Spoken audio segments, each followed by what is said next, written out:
Hey friends, it's Summer with Hammond's Nest, and I wanted to give you a quick look and recap of a recent live I did where I was repurposing a ceiling fan blade. We're going to make the cutest jack-o'-lantern, and in case you have seen these where they're painted, I just wanted to do something a little different.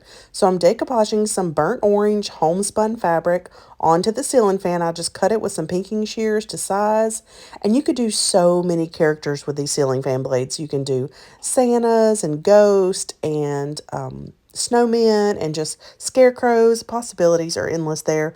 But this one's going to be a really cute pumpkin. So I cut out a little jack-o'-lantern face stencil on cardstock on my Silhouette machine. And so I'm taping that down, and then I'm just going to use this foam dauber and some black matte acrylic paint. And I'm just filling in that stencil to give me that really beautiful jack-o'-lantern face. It came out perfect. Look at that. It almost looks screen printed. It really, really soaked into that fabric beautifully. And because of my motions with my foam dauber, always be sure when you're doing stencils not to sweep your brush or to overload your brush, because you will get a much better stencil result.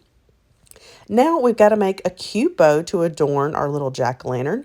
So I took a couple different fabrics and ripped those and this burlap, and I'm cutting it, and I'm just going to layer it in my little bow. It's a bow maker, but it's a bow jig, and you can use it in a bunch of different ways, but I use it to hold my fabrics in place, similar to other bow makers, instead of making it in my hand like I normally would. All these different pieces, it is a lot easier to have something for it to hold on to. So I'm just layering burlap and the fabric and some raffia, and it's getting a little fluffy, but hey, I like it. And so I just kind of keep going until I've done 2 different layers of all the fabrics and the raffia and the burlap. And then I'm going to take it out of the bow holder, tie it off with some jute string.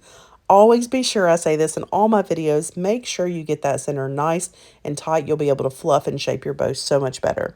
Now I'm taking a black ink pad and doing some beautiful distressing along the edges. I really think that made it almost. This grapevine wire is perfect for hanging. I just thread that through the holes at the top. And now this is actually a free printable tag sheet that you can get on my blog at hammondsnest.com. And I cut out one of the tags and then did a water rip edge for the Happy Halloween. I even crumbled it to make it even more old. And I also don't do this on camera, but I end up doing some of the black ink pad that I did around the jack-o'-lantern. I ended up doing that along the edges of the tag as well.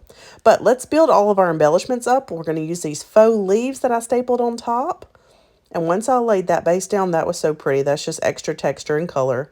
I layered the bow directly on top of that, put a light duty stapler for that as well. And then I hot glued my tag in place that I had tied with the jute string. Lastly, a cute little button in the center of the bow. And look how adorable he is. I hope you enjoy this idea and it inspires you to try it on your own. Have a great day. Bye-bye.